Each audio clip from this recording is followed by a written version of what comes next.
तो हेलो बच्चों, एक बार पुनः स्वागत है आप सभी का राहुल एकेडमी की एक और बेहतर वीडियो में। तो प्यारे बच्चों, आज के इस वीडियो में हम लोग पढ़ने वाले हैं कक्षा 10 के गणित का जो अनसॉल्व्ड पेपर है उसका सेट 1 का कंप्लीट सोल्यूशन देखेंगे।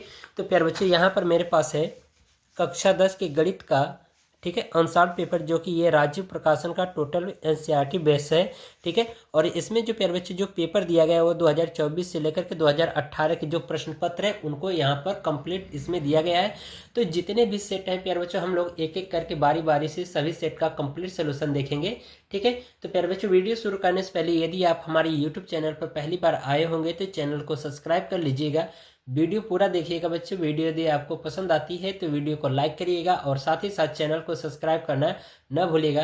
तो चलिए बच्चों, बिना किसी देरी के आज की वीडियो को शुरू करते हैं। तो प्यारे बच्चों, ये जो अनसॉल्व्ड पेपर है इसका सेट 1 का कंप्लीट सोल्यूशन देखेंगे।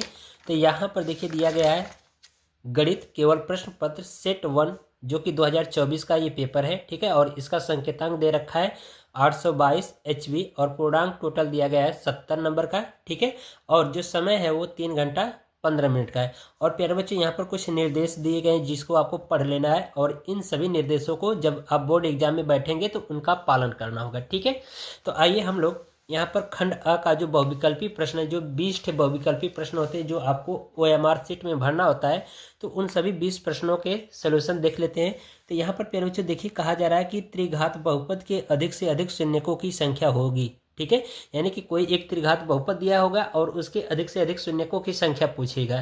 तो प्यारे बच्चों, जो बहुपद की जो घात होती है, जितनी अधिकतम घात होती है उतने उसके क्या आते हैं, शून्यक आते हैं। तो ये त्रिघात बहुपद है, तो इसका मतलब कि उस बहुपद में कितनी अधिकतम घात होगी, 3 होगी। तो 3 अधिकतम घात होगी तो इसके शून्यकों की संख्या कितनी होगी, 3 होगी। तो यहाँ पर ऑप्शन नंबर बी सही हो जाएगा, ठीक है। अब इसके बाद प्यारे बच्चे यहाँ पर देखिए कहा जा रहा है कि संख्या 140 का अभाज्य गुणनखंड होगा, ठीक है। तो हम क्या करेंगे, इनका गुणनखंड करेंगे 140 का। तो ये आ जाएगा आपका 2 गुणे 2, ठीक है। अभाज्य गुणनखंड करेंगे तो 2 गुणे 2 गुणे 5 गुणे 7 ये आएगा। तो इसको हम 2 को कुछ इस तरह से लिख सकते हैं, 2 की पावर 2 गुणे 5 गुणे 7, ठीक है। तो ये वाला हमारा आंसर होगा। तो यहाँ पर देखिए ऑप्शन नंबर सी है, तो ये आपका सही हो जाएगा, ठीक है। अब इसके बाद तीसरे वाले में कहा जा रहा है कि भाज्य भाजक भागफल एवं शेषफल में संबंध होगा। तो यहाँ पर प्यारे बच्चों, जो भाज्य भाजक और भागफल में जो संबंध होता है वो ऑप्शन नंबर सी सही होगा, क्योंकि भाज्य बराबर क्या होता है, भाजक गुणे भागफल होता है प्लस शेषफल होता है, ठीक है। ये फार्मूला होता है। तो ये आपको कक्षा 8 से ही पढ़ाया जाता है, ठीक है। ये सारी चीज़ें बहुत ही नॉर्मल है जिसको आपको पता होना चाहिए। तो ये आपका ऑप्शन नंबर सी सही हो जाएगा। अब यहाँ पर प्यारे बच्चों देखिए चौथे प्रश्न में, ठीक है, चौथे प्रश्न में कहा जा रहा है कि रैखिक समीकरण x + 2y + 5 = 0 और कहा जा रहा है तथा -3x - 6y + 1 = 0 के युग्म का हल होगा। तो इसमें आपसे पूछा जा रहा है कि जो हल है वो कैसा होगा, अद्वितीय होगा या 2 होंगे या अपरिमित रूप से अनेक होंगे या फिर उपर्युक्त में से कोई नहीं होगा, ठीक है। तो हम लोग पहले क्या करेंगे कि इसको सॉल्व करते हैं, ठीक है। जैसे कि मैंने 2 चर वाले रैखिक समीकरण युग्म वाला जो चैप्टर है उसका ये जो फर्स्ट पार्ट वीडियो है वो वहाँ पर मैंने पढ़ा रखा है ये सभी चीज़ों को, ठीक है। तो आप वहाँ पर अगर वीडियो नहीं देखे तो लिंक मिल जाएगा डिस्क्रिप्शन में, वहाँ पर देख लेना। नहीं तो यहाँ पर आपको सोल्यूशन मैं आपको प्रोवाइड कर दे रहा हूँ, ठीक है। तो इसको देख लेते हैं, ठीक है। तो यहाँ पर प्यारे बच्चे सॉल्व लिखेंगे, ठीक है। क्वेश्चन नंबर आपका 4 है, ठीक है। और क्वेश्चन को नोट कर लेते हैं। इसमें जो समीकरण आपको दिया गया है वो आपको दिया गया है x + 2y + 5 = 0। इसको मान लो समीकरण 1, ठीक है। और दूसरा समीकरण दिया गया -x - 6y + 1 = 0। ये आप समीकरण 2 मान लो। अब प्यारे बच्चों हम क्या करते हैं, इनका A1 A2 B1 B2 और C1 C2 का मान निकाल लेते हैं। किसके आधार पर, इस वाले समीकरण के आधार पर। A1 x1 + B1 y1 + C1 = 0, ठीक है, ठीक है। तो प्यारे बच्चे यहाँ पर क्या होगा, A1 नहीं होगा, ठीक है। यहाँ पर ये आपका ये हो जाएगा, फिर से लिख दे रहा हूँ, ये हो जाएगा A1x + B1y + C1 = 0 और ये हो जाएगा A2x + B2y + C2 = 0। तो इन दोनों समीकरणों से इसकी तुलना कर दीजिए। तो A1 का मान आपको मिल जाएगा कितना, यहाँ से तुलना कर देंगे, गुणांक में कुछ नहीं है तो 1 मानते हैं, तो ये हो जाएगा 1। और A2 का जो मान मिल जाएगा वो कितना हो जाएगा, -3 हो जाएगा, चिन्ह के साथ लिखेंगे। और यहाँ पर B1 का मान कितना मिल जाएगा आपको, 2i, ठीक है। और B2 का मान जो मिल जाएगा वो कितना हो जाएगा, -6। और C1 का मान मिल जाएगा आपको 5, तो C2 का मान मिल जाएगा आपको 1, ठीक है।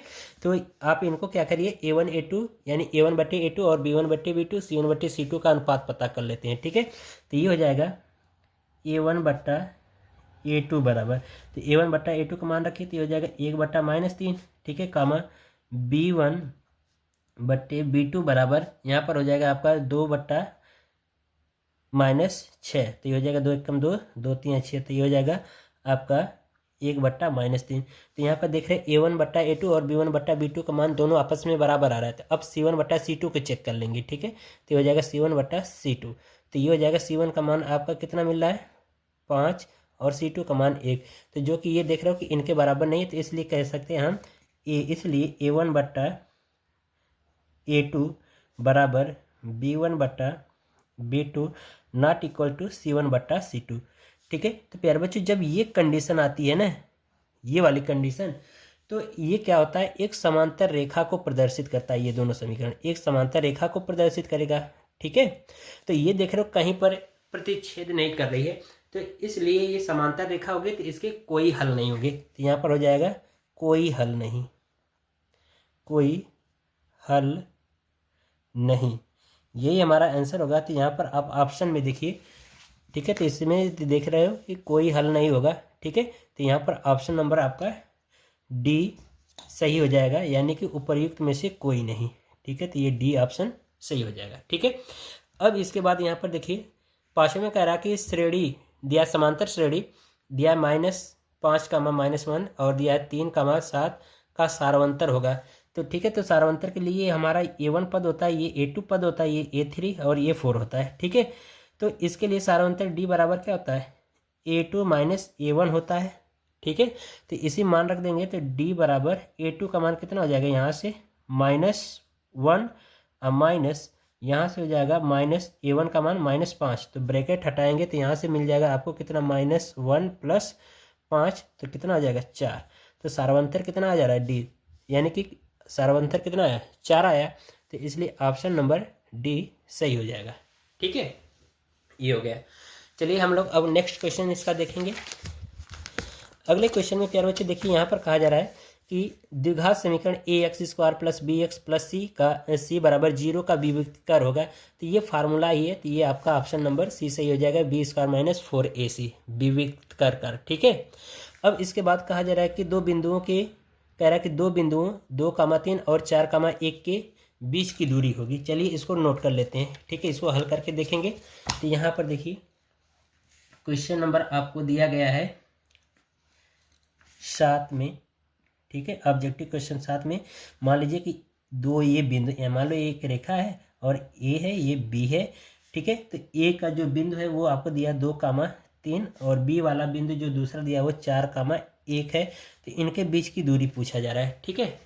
तो इसके लिए दो बिंदुओं के बीच की दूरी के लिए फार्मूला होता है प्यारे बच्चों, वो होता है D बराबर करड़ी में x2 - x1 पूरे का whole square plus y2 - y1 पूरे का होल स्क्वायर, ठीक है। अब इसी पे रख दीजिए, ये हमारा x1 का मान हो जाएगा, ये y1 का, ये x2 का हो जाएगा, ये y2 का हो जाएगा, ठीक है। तो इसे मान रखिए, तो हो जाएगा D बराबर करड़ी में ये हो जाएगा आपका 2 यहाँ पर 4 माइनस x1 का मान कितना, 2 पूरे का होल स्क्वायर प्लस, ठीक है, इसमें y2 का मान कितना हो जाएगा 1 माइनस y1 का मान यहाँ से 3 पूरे का होल स्क्वायर।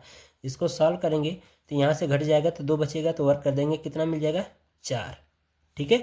अब प्लस यहाँ पर बचेगा आपका -2, वर्क कर देंगे तो बच जाएगा कितना 4।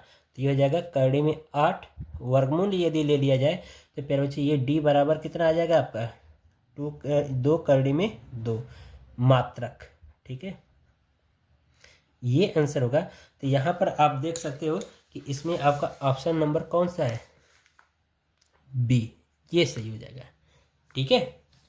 बात समझ में आ रही। फिर इसके बाद प्यारे बच्चों अब हम लोग अगला क्वेश्चन देखेंगे।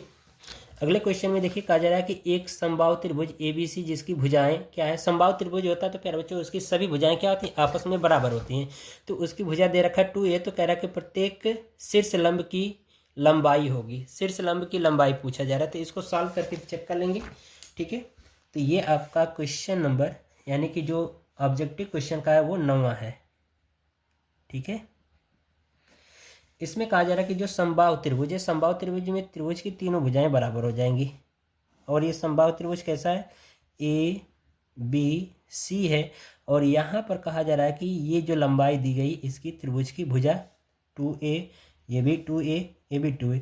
और कह रहा है कि इनके शीर्ष लंब, तो इसका a का शीर्ष लंब कितना हो जाएगा, इसको मान लेते हैं O, और इसका शीर्ष लंब N, और इसका शीर्ष लंब कुछ मान लेते हैं ये MN, ये हो जाएगा ON, इसको मान लेते हैं M।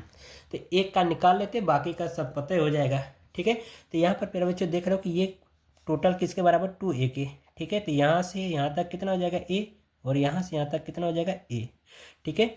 और ये वाला पूरा हमें पता है, तो ये वाला ये हमारा क्या हो जाएगा, देखो अब ये लंब हो गया, तो ये दो भाग में त्रिभुज बट गए, ठीक है। तो पाइथागोरस प्रमेय से लगा देंगे। तो यहाँ पर लिखेंगे ये वाला कोई एक त्रिभुज ले लेते हैं, तो लिख देंगे त्रिभुज AOB में समकोण त्रिभुज, ठीक है। समकोण त्रिभुज AOB में, ठीक है। तो समकोण त्रिभुज AOB में, ठीक है। तो पाइथागोरस प्रमेय लगा दीजिए, लिखेंगे पाइथागोरस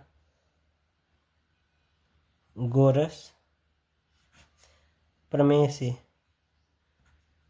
ठीक है। पाइथागोरस प्रमेय से लगा दीजिए, ठीक है। तो ये हो जाएगा आपका यहाँ पर कर्ण का वर्ग बराबर, यानी कि AB का वर्ग बराबर लंब का वर्ग, यानी लंब का मतलब AO का वर्ग, प्लस आधार का वर्ग यानी कि BO का वर्ग। यहाँ पर इसका वर्ग मान रख दीजिए, तो हो जाएगा 2a का स्क्वायर, और इसको इधर ला देंगे पक्षांतर करके, तो इसका मान कितना a का स्क्वायर बराबर ये हो जाएगा आपका AO का स्क्वायर। तो इसका कितना हो जाएगा 4a square minus a square बराबर AO का स्क्वायर। इसको घटा देंगे तो ये मिल जाएगा AO का स्क्वायर बराबर 3a स्क्वायर। तो यहाँ से वर्गमूल में मिल जाएगा आपका AO का मान कितना, करड़ी में 3a। ये आपका आंसर मिल जाएगा। तो यहाँ पर ऑप्शन नंबर आप देख सकते हो कि आपका सही हो जाएगा C, ठीक है। यहाँ पर देखो ऑप्शन नंबर आपका C सही हो जाएगा, ये वाला, ठीक है। चलिए अब हम लोग अगला क्वेश्चन देखेंगे। तो प्यारे बच्चों ये जो क्वेश्चन है ना, इसको अभी हम लोग करेंगे नहीं, हालांकि इसका आंसर आपको बता दे रहा हूँ।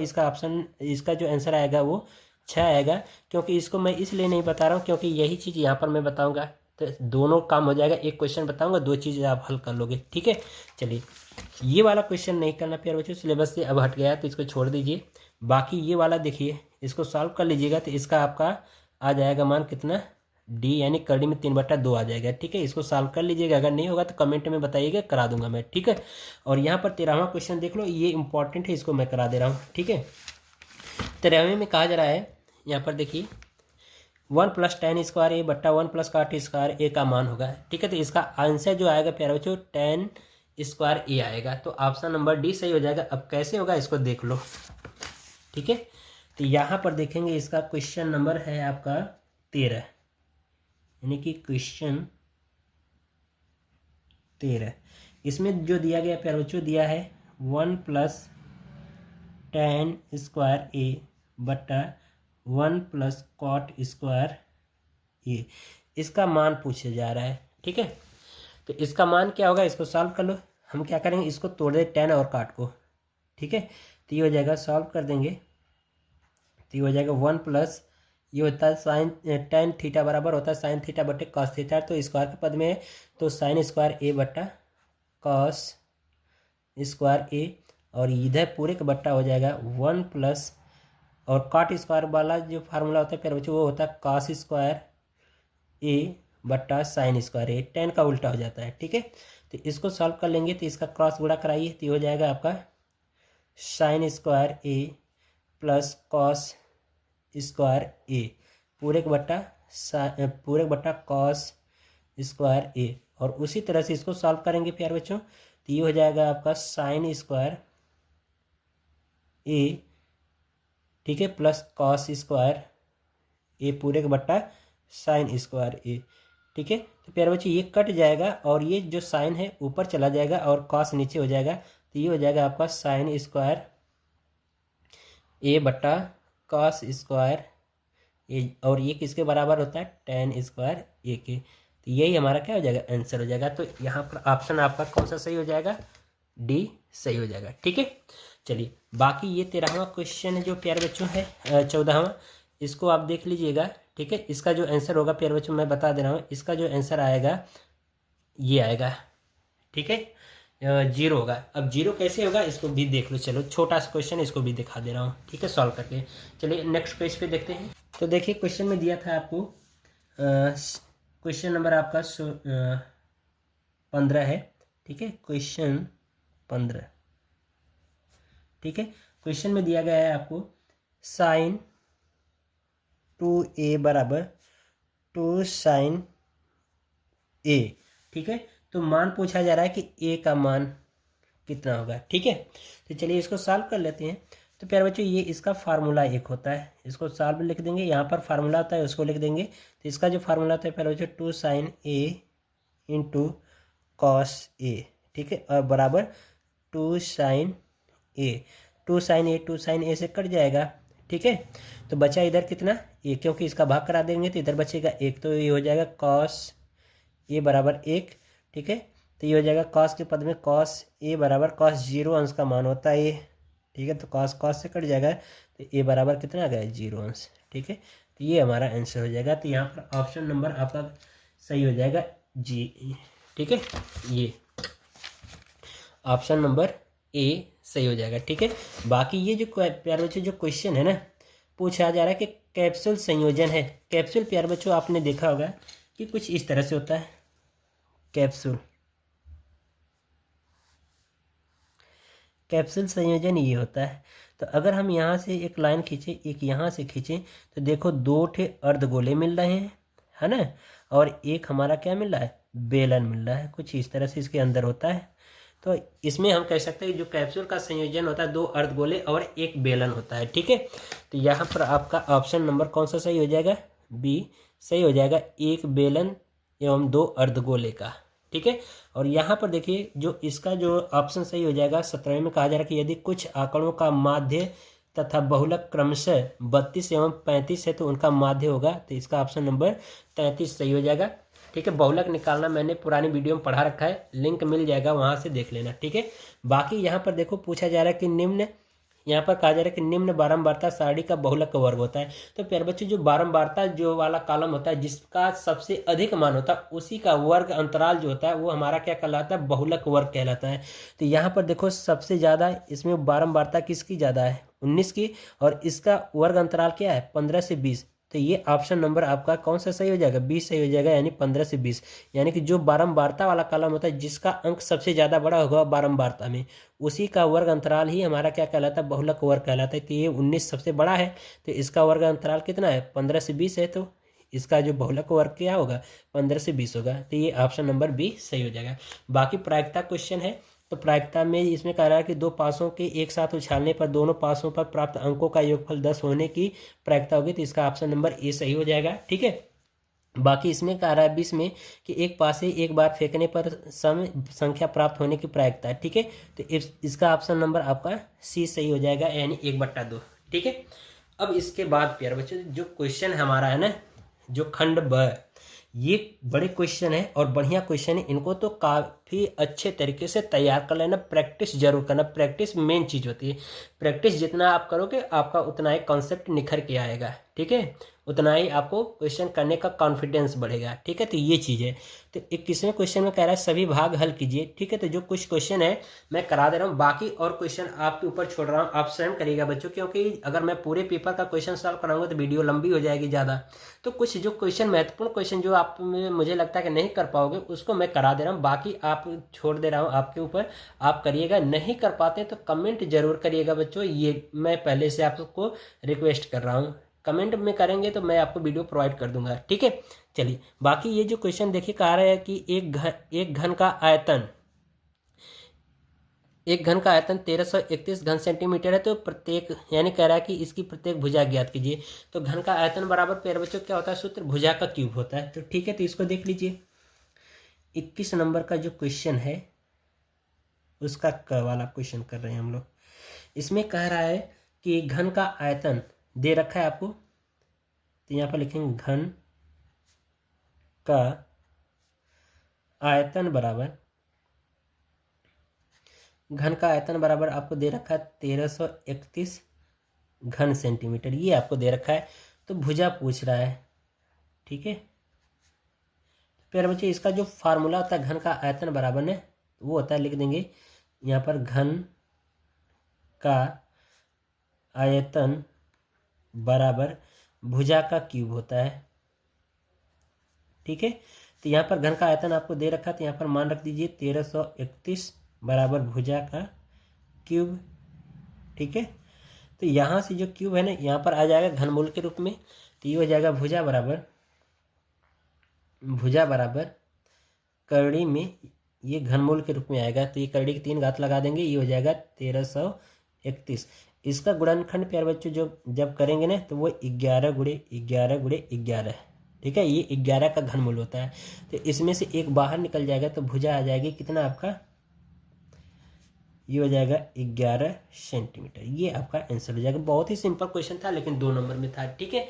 तो ये क्वेश्चन सिंपल तरीके से हो गया।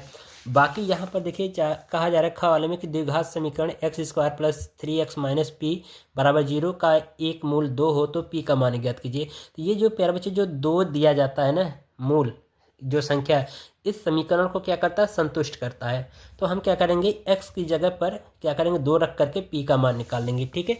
तो यहाँ पर देखिए क्वेश्चन नंबर जो 21वें का ख है उसको देखिए। इसमें जो क्वेश्चन में दिया गया है यहाँ पर नोट कर देंगे, दिया है, आपको दिया गया है।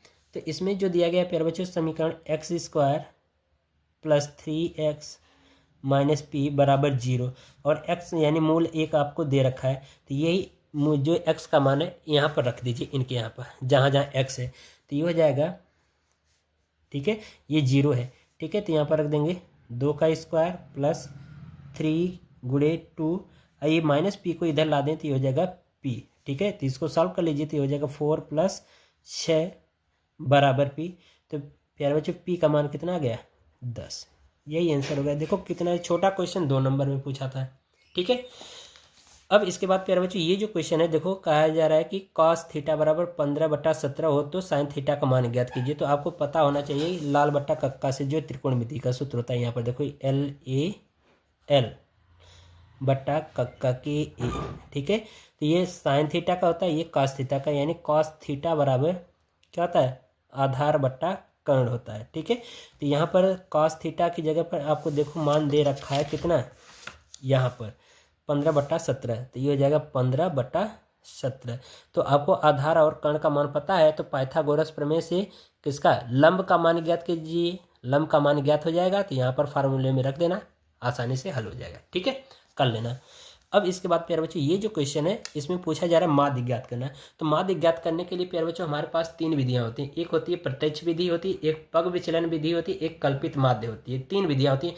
तीनों विधि से सॉल्व करेंगे, तीनों से सेम आंसर आएगा। लेकिन सबसे जो सिंपल विधि होती है वो होती है प्रत्यक्ष विधि, ठीक है। प्यारे बच्चों अगर प्रश्न में कहेगा कि विधि से, यानी कोई विधि का नाम लिख करके कहेगा, तीनों विधियों में से किसी एक विधि का नाम लिख करके कहेगा, तो उसी से आपको सॉल्व करना है। अगर कुछ नहीं करा तो सबसे अच्छी विधि है आपका प्रत्यक्ष विधि, तो उसी को लगा दो, क्वेश्चन सॉल्व, ठीक है।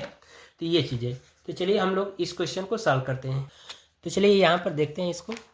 21 का घ है, ठीक है, यहाँ पर लिखेंगे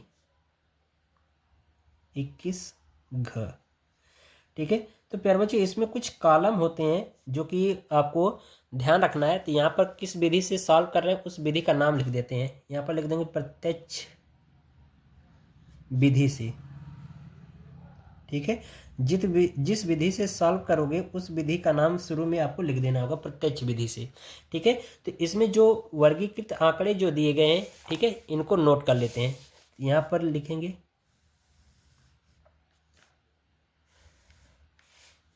ठीक है, यहाँ पर आपको कॉलम बना लेना होगा। तो यहाँ पर देखो एक वर्ग अंतराल है, एक बारंबारता है, ठीक है। तो यहाँ पे लिखेंगे वर्ग अंतराल, ठीक है। यहाँ पर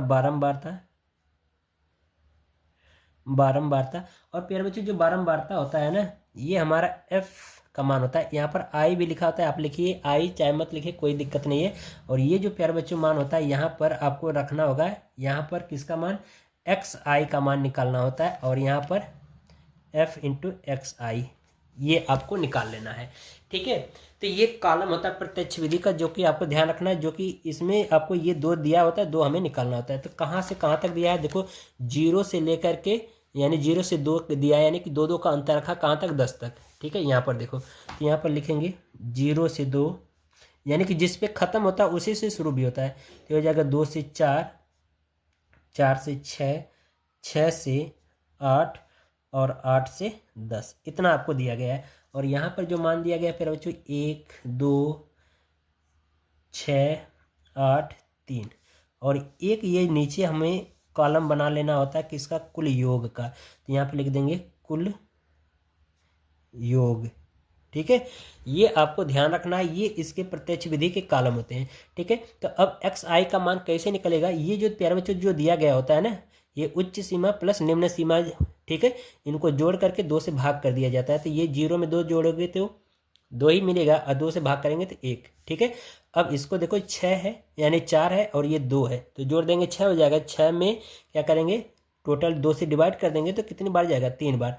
अब प्यारे बच्चों अब यहाँ पर देखो बार बार भाग करने की ज़रूरत नहीं, एक बार भाग कर लिए मान निकल जाएगा। कैसे, क्योंकि देखो यहाँ पर हर में 2 2 का अंतर है, तो बस इसमें 2 2 जोड़ते चले आइए। तो 3 में 2 जोड़ेंगे तो 5, 5 में 2 जोड़ेंगे 7, और 7 में 2 जोड़ेंगे तो कितना आ जाएगा, 9, ठीक है। ये मिल गया। अब फिर इसके बाद इनका देखिए लिखा जा रहा है f इंटू एक्स, यानी कि fi और xi का गुणा चाहिए, ठीक है। तो गुणनफल निकाल लीजिए। तो इसका गुणा कराएंगे, 1 का 1 में तो 1 मिलेगा, और 3 दूना के 6, ये हो जाएगा 30, ठीक है। ये हो जाएगा 7 और 8 56, ये हो जाएगा 27, ठीक है। तो यहाँ पर अब हमें मान चाहिए किसका, सिग्मा fi का। तो सिग्मा fi इसको जोड़ेंगे तो कितना मिलेगा, 20 मिलेगा, ठीक है। इसको 20 प्राप्त हो जाएगा, जोड़ लेना, ठीक है। और यहाँ पर नोट कर लेंगे सिग्मा fi इंटू xi, ठीक है, यानी कुल पदों का योग जितना ये मान मिला है, इसको जोड़ देंगे तो हो जाएगा 120। तो अब हम यहाँ पर सूत्र लगा देंगे प्रत्यक्ष विधि का। तो जो सूत्र होता है x बार बराबर ये होता है सिग्मा fi इंटू xi बटा सिग्मा fi, ठीक है। ये फार्मूला होता है, आपको ये फार्मूला याद रखना होगा प्यारे बच्चों। अब इसी फार्मूले मान रख दीजिए, तो हो जाएगा x बार बराबर इसका मान f यानी fi इंटू xi का मान कितना है, 120। तो यहाँ पर रख देंगे 120। यहाँ पर fi का मान, सिग्मा fi का मान कितना है, 20 है। तो 20 छक्का 120, यानी x बार बराबर कितना आ जाएगा, 6। ये आंसर हो जाएगा, ठीक है। बहुत ही बढ़िया क्वेश्चन था। इसी तरह से सारे क्वेश्चन आपके लग जाएंगे, ठीक है। चलिए नेक्स्ट क्वेश्चन देखते हैं। नेक्स्ट क्वेश्चन में प्यारे बच्चों कहा जा रहा है कि बिंदु कह रहा है कि 3 का -3, 10 और 5, 4 को मिलाने वाले रेखाखंड के मध्य बिंदु के निर्देशांक ज्ञात कीजिए। बढ़िया क्वेश्चन है, चलो इसको सॉल्व कर लेते हैं, ठीक है। प्यारे बच्चों यहाँ पर एक बार क्वेश्चन फिर देख लो, ठीक है। क्वेश्चन में आपको दिया है जो बिंदु है 3, -3, 10 और 5, 4 दिया गया है, ठीक है। यानी कि कोई ये एक रेखा है, ठीक है, यानी रेखाखंड है, इसको नाम दे देते हैं ए, और ये बी। ए बिंदु पर जो आपका निर्देशांक है कितना है, यहाँ पर -3, 10, और आपके बी बिंदु पर मिला है निर्देशांक कितना, 5, 4, ठीक है। तो इनका आपसे मध्य बिंदु के निर्देशांक पूछा जा रहा है, ठीक है। तो इसको सॉल्व करेंगे, ठीक है। तो यहाँ पर सबसे पहले मध्य बिंदु का निर्देशांक निकालना है, तो फार्मूला होता है इसका प्यारे बच्चों। यहाँ पर सॉल्व करेंगे, ठीक है, सॉल्व। तो सूत्र लिखेंगे मध्य बिंदु का निर्देशांक, ठीक है। इसका फार्मूला प्यारे बच्चों होता है आपका x1 प्लस x2 बटा 2, y1 प्लस y2 बटा 2, ये फार्मूला होता है, ठीक है। तो यहाँ पर देखो x1 का मान आपका -3 और y1 का मान 10। यहाँ पर ये हो जाएगा x2 का मान 5 और y2 का मान 4। अब इसी में रख दीजिए, ठीक है। तो ये हो जाएगा आपका कितना, x1 का मान -3 प्लस x2 का मान 5 बट्टा 2 का मान y1 का मान 10 प्लस y2 का मान 4 बट्टा 2। ये इसको जोड़ देंगे प्यारे बच्चों, तो ये हो जाएगा आपका 2 बट्टा 2 का मान ये हो जाएगा 14 बट्टा 2। 2 सत्ते 14, 2 एकम 2, ठीक है। तो इसको हल कर देंगे तो ये आ जाएगा 1,7, ठीक है। ये आंसर हो जाएगा। 2 नंबर का क्वेश्चन बहुत ही सिंपल था, ठीक है। चलिए अब प्यारे बच्चों ये जो क्वेश्चन है ना, जो मैंने अभी बहुविकल्पी प्रश्न में जो 2 बिंदुओं के बीच की दूरी निकलवाया था ना, तो ये आपके 2 बिंदुओं के बीच की दूरी यानी डी का मान दे रखा है, तो एक्स का मान आपको निकालना है। वहाँ से आप सॉल्व कर लीजिएगा, मिल जाएगा मान आपको, ठीक है। इसको कर लेना। अब इसके बाद प्यारे बच्चों ये क्वेश्चन देखिए, कहा जा रहा है कि 2 क्रमागत विषम धनात्मक पूर्णांक ज्ञात कीजिए जिनके वर्गों का योगफल कितना है, 290 हो, ठीक है। इसको देख लो, ठीक है। तो यहाँ पर हम लोग इसमें कहा जा रहा है कि 2 ऐसे क्रमागत विषम धनात्मक पूर्णांक, तो विषम में कहा गया धनात्मक पूर्णांक, तो यहाँ पर माना ये आपका क्वेश्चन नंबर 22 का क है, ठीक है। ये आपको ध्यान रखना है। यहाँ पर लिखेंगे माना पहला धनात्मक पूर्णांक बराबर, इसके लिए प्यारे बच्चों धनात्मक पूर्णांक 2x + 1 मान लेंगे, ठीक है। धनात्मक पूर्णांक ये माना जाता है, वो भी कहा है क्रमागत, ठीक है। प्रश्न में क्या है, क्रमागत पूछा गया है। तो दूसरा जो धनात्मक पूर्णांक हो जाएगा, दूसरा धनात्मक पूर्णांक कितना हो जाएगा प्यारे बच्चों, इसको हम लिख सकते हैं यहाँ पर 2x + 3, क्योंकि इसके बाद क्रमागत में रखना है ना, तो इसलिए। तो अब यहाँ पर रखेंगे प्रश्नानुसार। तो प्रश्नानुसार प्यारे बच्चों देखिए कहा गया है कि इसमें कहा जा रहा है कि जिनके वर्गों का योगफल, यानी कि इनके वर्गों का योगफल किसके बराबर है, 290 के बराबर है, ठीक है। तो इनको जोड़ देंगे और वर्ग के रूप में लिखेंगे, तो ये हो जाएगा 2x + 1 का स्क्वायर प्लस ये हो जाएगा आपका 2x + 3 पूरे का होल स्क्वायर, और ये किसके बराबर है, 290 के बराबर है, ठीक है। तो प्यारे बच्चे इसको हम a + b पूरे के होल स्क्वायर के रूप में विस्तार कर देंगे, तो हमें एक फाइनली जो मान प्राप्त हो जाएगा वो प्राप्त हो जाएगा 8x² + 2x, ठीक है, प्लस 16x और -280 बराबर 0। दोनों पक्षों में हम क्या करें, 8 से भाग कर दें, तो ये मिल जाएगा x² + 2x, ठीक है। और यहाँ पर मिल जाएगा आपको कितना, -35 बराबर 0, ठीक है।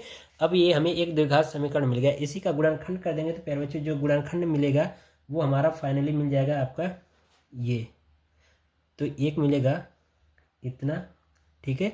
और दूसरे कोष्टक में एक गुणनखंड करने के बाद मिलेगा x - 5। तो x का मान निकाल लेते हैं, तो यहाँ पर x बराबर कितना, एक मिल जाएगा -7, और ये x बराबर, इसको बराबर 0 रखेंगे तो ये मिल जाएगा x बराबर 5। तो ये धनात्मक पूर्णांक पूछा है, तो धनात्मक पूर्णांक के लिए यहाँ पर मान रख देंगे दोनों क्रमागत का, ठीक है।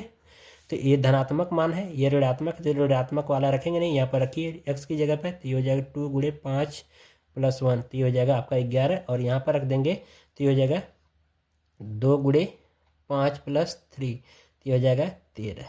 ये दूठे धनात्मक पूर्णांक के जो कि इनके वर्गों का योगफल 290 के बराबर हो जाएगा, ठीक है। तो यही हमारा आंसर हो जाएगा, ठीक है। अब इसके बाद देखेंगे अगला जो क्वेश्चन है प्यारे बच्चों, ये ख वाला आप स्वयं करिएगा क्योंकि इसमें 5 हमें करना है, तो ये वाला आप ट्राई करिए। ये वाला क्वेश्चन बहुत ही इंपॉर्टेंट है, इसको हम लोग करेंगे, ठीक है। तो ये आपका यहाँ पर जो क्वेश्चन नंबर 22 का ग है, ठीक है। और प्यारे बच्चों जब इसको सॉल्व करेंगे तो जो मान दिया जाता है ना उसको नोट कर लेते हैं, तो यहाँ पर लिखेंगे दिया है, ठीक है, दिया है। इसमें कहा जा रहा है कि जो LM है वो समांतर है किसके, CB के, और कहा जा रहा है कि जो LN है वो समांतर है CD के, ठीक है। ये कह दिया कंडीशन में, आपको प्रश्न में दे रखा है, अब प्रूफ क्या करना है, सिद्ध करना है, सिद्ध करना है। क्या सिद्ध करना है आपको? यहाँ पर दिया गया है आपको AM बटा BM बराबर AN बटा DN, ये आपको प्रूफ करना है। ठीक है, और पीछे देखिए यहाँ पर इस क्वेश्चन का चित्र दे रखा है ये। ठीक है, तो इसको बना लेते हैं। चित्र कुछ इस तरह से है। ठीक है,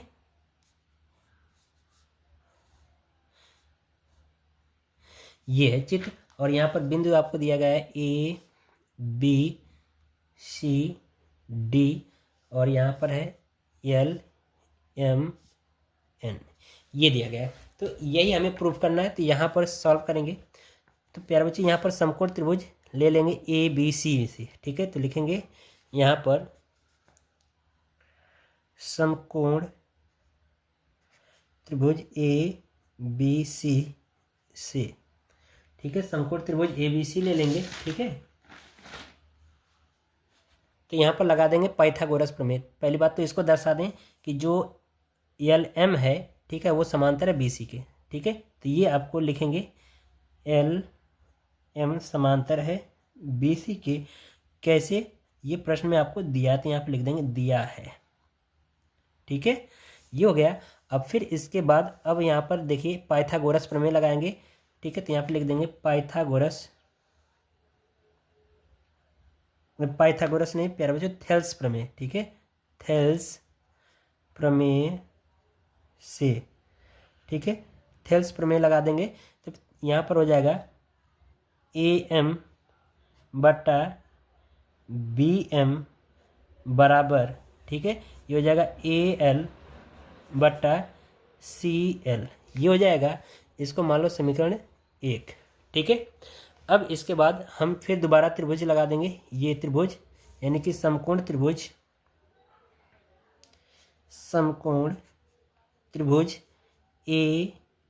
AACD में। तो यहाँ पर भी आपको दर्शा देना कि जो LN है वो समांतर होगा किसके? CD के। तो यहाँ पर लिख देंगे LN या NL, ठीक है, समांतर होगा किसके? CD के। ये कैसे दिया है प्रश्न में? ठीक है, यहाँ पर लिख देंगे दिया है।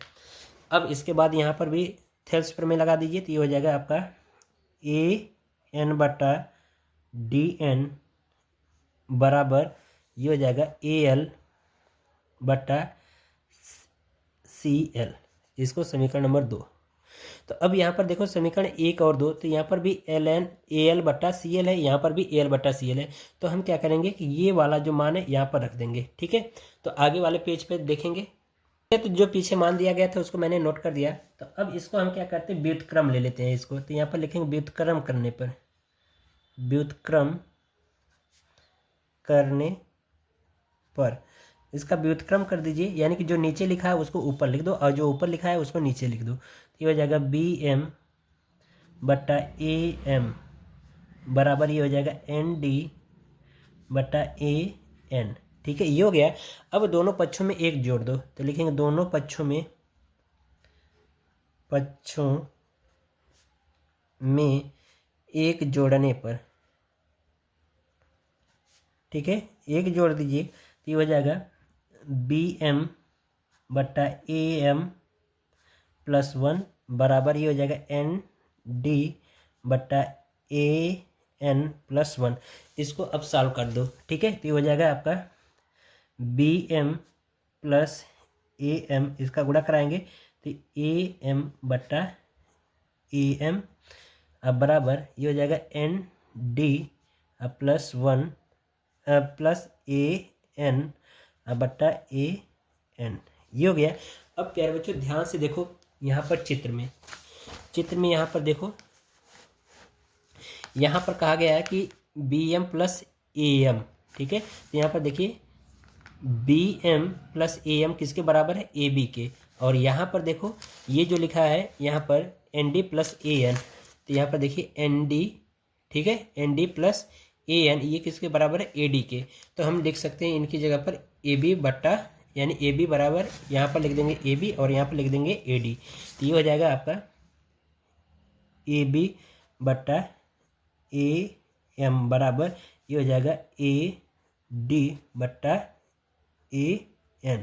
अब इसको क्या करिए, दोबारा व्युत्क्रम ले लीजिए। तो लिखिए व्युत्क्रम लेने पर, व्युत्क्रम लेने पर तो व्युत्क्रम ले लीजिए तो हो जाएगा AM/AB बराबर AN/AD। ठीक है। और यही प्यारे बच्चे यहाँ पर देखो क्वेश्चन में हमें क्या करना था, प्रूफ करना था। यहाँ पर देखो, और यही हमें क्या हो गया, प्रूफ हो गया। बहुत ही इंपॉर्टेंट क्वेश्चन था प्यारे बच्चों। ये हमारा क्या हो जाएगा, प्रूफ दैट, यानी आंसर हो जाएगा। ठीक है। तो ये चीज़ है। अगला क्वेश्चन देखिए। अगले क्वेश्चन में प्यारे बच्चों यहाँ पर कह रहा कि शून्य की ज्ञात करना है। ठीक है। तो जो मैंने शून्य की ज्ञात करना बहुपद चैप्टर पढ़ाया था, ठीक है, उसको वो वाली वीडियो आप देखिए। शून्य की ज्ञात करना कैसे है, निकाला जाएगा, वो मैंने बता रखा है। ठीक है। तो लिंक मिल जाएगा डिस्क्रिप्शन में, उसको देख लेना। बाकी अंगा वाला क्वेश्चन जो अभी मैंने माध्य निकालने की जो प्रत्यक्ष विधि बताया था उसी से हल करेंगे, ये वाला क्वेश्चन हो जाएगा। ठीक है। प्रायिकता भी मैंने करा रखा है, उसको भी देख लेना। ठीक है। और ये क्वेश्चन आप स्वयं कर लीजिएगा। बात समझ में आ रही है। फिर इसके बाद इसमें देखिए 24वां क्वेश्चन। इसमें कह रहा है कि एक पेड़स्थल के शिखर पर 1.6 मीटर ऊंची मूर्ति लगी है। भूमि के एक बिंदु से मूर्ति के शिखर का उन्नयन कोण 60 अंश है और उसी बिंदु के पेड़स्टल यानी पेड़स्टल के शिखर का उन्नयन कोण 45 अंश है। तो पेड़स्टल की ऊंचाई ज्ञात कीजिए। ठीक है। बहुत ही बढ़िया क्वेश्चन है, इसको मैं करा दे रहा हूँ। बाकी ये क्वेश्चन आप स्वयं करिएगा, और ये वाला भी क्वेश्चन। ठीक है। तो 24वां क्वेश्चन हम लोग देखेंगे। तो यहाँ पर देखिए, सबसे पहले प्यारे बच्चों जो ये क्वेश्चन होते हैं ऐसे ना, इनके चित्र इंपॉर्टेंट होते हैं। चित्र अगर बना लोगे तो क्वेश्चन कर लोगे। 24 नंबर का क्वेश्चन है। ठीक है। इसको सॉल्व करेंगे। तो इसमें कहा जा रहा है कि जो पेडेस्टल के शिखर पर 1.6 मीटर ऊंची मूर्ति लगी है। ठीक है। प्रश्न यहाँ पर एक बार दोबारा देख लो। ठीक है। यहाँ पर देखिए कहा जा रहा है एक पेडेस्टल के शिखर पर 1.6 मीटर ऊंची मूर्ति लगी है।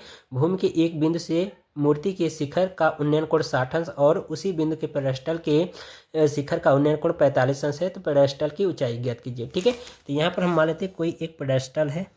ठीक है। यहाँ पर लिख देंगे पेडेस्टल। ठीक है। और इसकी ऊंचाई हमें दे नहीं रहा है प्रश्न में, तो इसको मान लेते हैं कितनी ऊंचाई हो, h हो। और इसके शिखर से कहा है कि 1.6 मीटर कोई एक मूर्ति लगी है। तो इसकी ऊंचाई कितना है, 1.6 मीटर। किसकी, मूर्ति की। ठीक है। अब यहाँ से कह रहा है कि इसके पाद बिंदु से यानी इसके निचले भाग से कहा जा रहा है कि जो मूर्ति के शिखर का जो शिखर का आपका इसमें दे रखा है उन्नयन कोण 60 अंश है। ठीक है। तो यहाँ से यहाँ तक का इसका 60 अंश दे रखा है। और बाकी यहाँ से कहा जा रहा है कि पेडेस्टल के शिखर का उन्नयन कोण 45 अंश है। तो ये वाला जो कोण है आपको 45 अंश दे रखा है। तो आपसे प्रश्न में पूछा जा रहा है कि पेडेस्टल की ऊंचाई बताइए। ये h का मान पूछा जा रहा है कि ये कितना होगा। ठीक है। तो सबसे पहले प्यारे बच्चों हमें क्या करना है, इस ऊंचाई का मान ज्ञात करने के लिए हम क्या करते हैं, ये जो छोटा वाला त्रिभुज है इसका नाम बना दीजिए ABCD। तो हम क्या करेंगे, ये छोटा वाला त्रिभुज ABC वाला ले लेते हैं। ठीक है। तो इससे हल करके हम क्या करते हैं, ये AB का मान निकाल लेते हैं। जब AB का मान निकल जाएगा तो ऊंचाई भी ज्ञात हो जाएगी। तो यहाँ पर लिखेंगे समकोण त्रिभुज ABC में, समकोण त्रिभुज ABC में। ठीक है। तो यहाँ पर लगा देंगे tan थीटा। तो ये हो जाएगा tan थीटा यानी 45 अंश। और इसका जो सूत्र होता है लंब बटे आधार, तो लंब कितना है h और आधार कितना है AB। तो ये हो जाएगा tan 45 अंश का मान 1। तो h बराबर यानी h/AB का गुणा करा दीजिए। तो AB बराबर कितना मिल गया, h। इसको मान लो समीकरण 1। अब प्यारे बच्चों हम क्या करते हैं, अब ये बड़ा वाला त्रिभुज ले लेते हैं। ठीक है। क्योंकि इसकी ऊंचाई ज्ञात करनी तो बड़ा वाला त्रिभुज ले लेंगे। तो ये हो जाएगा आपका त्रिभुज ABD में। फिर लिखेंगे समकोण त्रिभुज ABD में। ठीक है। ये हो गया। अब प्यारे बच्चों यहाँ पर इसको क्या करिए, हल कर दीजिए, त्रिभुज वाला नियम लगाइए। तो ये पूरा कोण कितना है 60 अंश। तो ये हो जाएगा tan 60 अंश बराबर लंब बटा आधार, तो लंब टोटल कितना हो जाएगा h + 1 + 6। ठीक है। तो h प्लस 1.6 बटा इसका मान कितना हो जाएगा, h दे रखा है, और इसका जो प्यारे बच्चों मान होता है वो होता है कड़ी में 3, और इसका बटा 1 मान लेते हैं। ये हो जाएगा h प्लस 1.6 पूरे का बट्टा h। ठीक है, तो ये हो जाएगा आपका कितना, h का मान निकालना है। ठीक है, तो h का मान निकाल लीजिए। तो हम क्या करेंगे, इसका इधर क्रॉस गुणा कराएं, तो ये हो जाएगा h प्लस 1.6 कड़ी में 3h। h को इधर लाइए तो ये हो जाएगा 1.6 बराबर, ये हो जाएगा आपका कितना, h कोष्टक में मिल जाएगा, डायरेक्ट लगा दे रहा हूँ, आप देख लीजिएगा इतना हो जाएगा। ठीक है, इसका डिवाइड करा देंगे तो ये हो जाएगा प्यारे बच्चे h बराबर 1.6 बटा ये हो जाएगा कितना, कड़ी में 3 - 1। अब इसी का क्या करेंगे, परमेयीकरण कर देंगे। ठीक है, अभी ये निकला नहीं है, अब यहाँ पर क्या करेंगे, परमेयीकरण करने पर लिखेंगे, हर का परमेयीकरण करने पर, हर का परिमेयीकरण करने पर परमेयीकरण कर दीजिए प्यारे बच्चों। तो ये माइनस चिन्ह है तो इसी का विपरीत लेते हैं। ठीक है, तो इसको प्लस में ले लेंगे, तो ये हो जाएगा h बराबर 1.6 गुणे ये हो जाएगा कड़ी में 3 + 1। ठीक है, अंश और हर में दोनों का गुणा कर देंगे, कड़ी में 3 + 1 का, तो ये हो जाएगा कड़ी में 3 - 1 और ये हो जाएगा कड़ी में 3 + 1। तो ये हो गया a का वर्ग माइनस b के वर्ग का विस्तार। तो ये हो जाएगा h बराबर 1.6 कोष्टक में कड़ी में 3 + 1। तो ये हो जाएगा, इसका स्क्वायर करेंगे 3 बचेगा और 1 का स्क्वायर 1। ठीक है, तो ये हो जाएगा आपका कितना, 1.6 कोष्टक में कड़ी में 3 + 1। तो ये हो जाएगा 2 से भाग कर दीजिए तो हो जाएगा 0.8। तो h का मान प्यारे बच्चों हमें मिल जाएगा यहाँ पर, ये हो जाएगा h बराबर 0.8 कोष्टक में कड़ी में 3 + 1 मीटर। ये आंसर हो जाएगा। ठीक है, बहुत ही बढ़िया क्वेश्चन था। अब प्यारे बच्चों जो ये क्वेश्चन है ना, ये वाला, ठीक है, इस क्वेश्चन को आप स्वयं करिएगा। ठीक है, नहीं कर पाते हैं तो मैं करा दूंगा। ठीक है, क्योंकि वीडियो काफ़ी ज़्यादा लंबी हो गई है।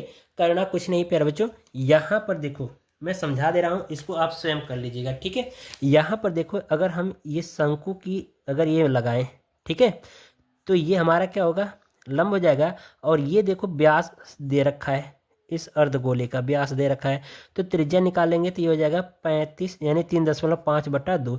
तो यही ऊंचाई के रूप में भी, अर्धगोले की ऊंचाई के रूप में आ जाएगा 3.5/2 आ जाएगा। ठीक है, और ये टोटल देखो ये दे रखा है पूरे खिलौने यानी लट्टू की ऊंचाई 5 मीटर। ठीक है, 5 सेंटीमीटर। तो हम क्या करेंगे कि अगर अर्धगोले की ऊंचाई निकालनी होगी तो हम क्या करेंगे, इस 5 में से 3.5/2 घटा देंगे। तो हम क्या करेंगे, तिर्यक जो ये शंकु है इसकी तिरछी ऊंचाई यानी तिर्यक ऊंचाई ज्ञात कर लें। जब तिर्यक ऊंचाई ज्ञात हो जाएगी तो प्यारे बच्चों अर्धगोले का वक्र पृष्ठ का क्षेत्रफल और शंकु का वक्र पृष्ठ दोनों का निकाल करके जोड़ देंगे तो इसका मान आ जाएगा। ठीक है, तो इसको जब आप सॉल्व कर दोगे तो इसका फाइनली आंसर मैं आपको बता दे रहा हूँ, ये आ जाएगा 39.27 सेंटीमीटर स्क्वायर। ये आपका आंसर हो जाएगा। प्यारे बच्चों मैं बता दिया, समझा दिया क्वेश्चन को, आप स्वयं कर लीजिएगा। अगर नहीं होता तो कमेंट में जरूर बताइएगा, मैं करा दूंगा। ठीक है, तो प्यारे बच्चों इस तरह से जो आज का हमारा जो सेट 1 है वो कंप्लीट होता है। तो आशा करते हैं आपको हर एक चीज़ समझ में आया होगा। प्यारे बच्चों वीडियो यदि आपको पसंद आई हो तो वीडियो को लाइक कर दीजिएगा और साथ ही साथ चैनल को सब्सक्राइब करना न भूलिएगा। मिलते हैं अगली वीडियो में, तब तक के लिए गुड बाय, थैंक यू, जय हिंद बच्चों।